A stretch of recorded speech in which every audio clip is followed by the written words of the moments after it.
ഇപ്പൊ നടക്കുന്ന കല്യാണങ്ങൾ പണ്ടുള്ള കല്യാണങ്ങളും തമ്മിൽ ഒരുപാട് വ്യത്യാസങ്ങളുണ്ട് അല്ലേ? പണ്ടത്തെ കല്യാണം എന്ന് പറയുന്നത് ഭയങ്കര നൊസ്റ്റാൾജി ഉള്ളൊരു കല്യാണമാണ്. ഇപ്പോഴത്തെ കല്യാണം എന്ന് പറഞ്ഞാൽ ഹെവി, നല്ല ക്യാഷ് ഒക്കെ മുടക്കി നല്ല ലൈറ്റിങ്ങും നല്ല ഡെക്കറേഷൻസും ഒക്കെ കൊടുത്തിട്ട് ഭയങ്കര ആംബിയൻസ് ക്രിയേറ്റ് ചെയ്തിട്ടുള്ള കല്യാണങ്ങളാണ് ഇപ്പം മിക്കതും നടക്കുന്നത്.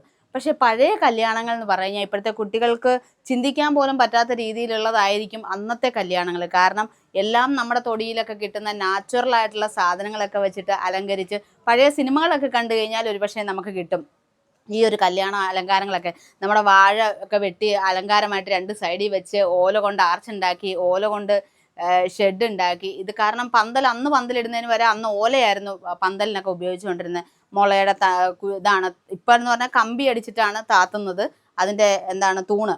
പണ്ട് മുള അല്ലെങ്കിൽ എന്തെങ്കിലും നമ്മുടെ നാട്ടിൽ തന്നെ തടിയായിട്ട് കിട്ടുന്ന സാധനങ്ങളൊക്കെ തന്നെയായിരുന്നു പണ്ട് ഡെക്കറേഷനായിട്ട് ഉപയോഗിച്ചുകൊണ്ടിരുന്നത്. അപ്പോൾ അതിൽ പ്രധാനപ്പെട്ട ഒരു ഡെക്കറേഷൻ ഐറ്റം ഇന്ന് പരിചയപ്പെടുത്താം നമുക്ക്. അപ്പം നമ്മൾ പറഞ്ഞു വന്നത് വേറൊന്നുമല്ല, അതിന് പറ്റുന്ന ഒരു ചെടിയും കൂടി പരിചയപ്പെടുത്താൻ വേണ്ടിയിട്ടാണ്.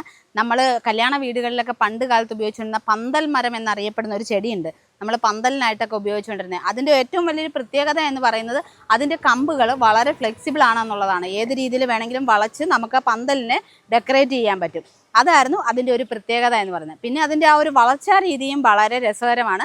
കാരണം കാണാനും നല്ല ഭംഗിയാണ്, കണ്ണിന് നല്ല കൗതുകം കിട്ടുന്ന ഒരു കാഴ്ചകളാണ് നമുക്ക് ആ ഒരു മരം വളർന്ന് കാണുമ്പോഴത്തേക്ക് ഉണ്ടാകുന്നത്. കാരണം അത് മരം ഇങ്ങനെ നേരെ തടി പോയിട്ടുണ്ടെങ്കിൽ അതിന് ചോട് തൊട്ട് നേരെ സൈഡിലേക്ക് ഹൊറിസോണ്ടലായിട്ട് നിറയെ ശിഖരങ്ങൾ ഇങ്ങനെ വളർന്നു നിൽക്കും. അത് നിൽക്കുന്നതിൻ്റെ ഒരു ലുക്ക് അത് ഭയങ്കര രസമാണ് കാണാനായിട്ട്. അപ്പം അതുപോലെ തന്നെയാണ് ഈ ഒരു പണ്ടത്തെ കല്യാണ വീടുകളിൽ ഉപയോഗിക്കുന്നത് ആ ഒരു തടി. നമ്മൾ പണ്ടത്തെ നീഴൂരിയുടെ ഒക്കെ വടി ഉപയോഗിക്കാറില്ലേ, നമ്മൾ അതിങ്ങനെ വളച്ചെടുക്കുമ്പോഴത്തേക്ക് നമ്മൾ ഇങ്ങനെ ചാടാനൊക്കെ ആയിട്ട് ഉപയോഗിക്കുന്നത് ഞങ്ങളുടെയൊക്കെ കുട്ടിക്കാലത്ത് ഞങ്ങൾ ചെയ്തിട്ടുള്ളതാണ്. അപ്പോൾ അത്രത്തോളം ഫ്ലെക്സിബിൾ ആയിട്ടുള്ള കമ്പുകളാണ് അതിൻ്റെ. അപ്പോൾ കല്യാണ വീടുകളിലൊക്കെ ഉപയോഗിക്കുന്ന അതേപോലെ തന്നെ അതിൻ്റെ ഒരു കായുടെ ഒരു പ്രത്യേകതയുണ്ട്.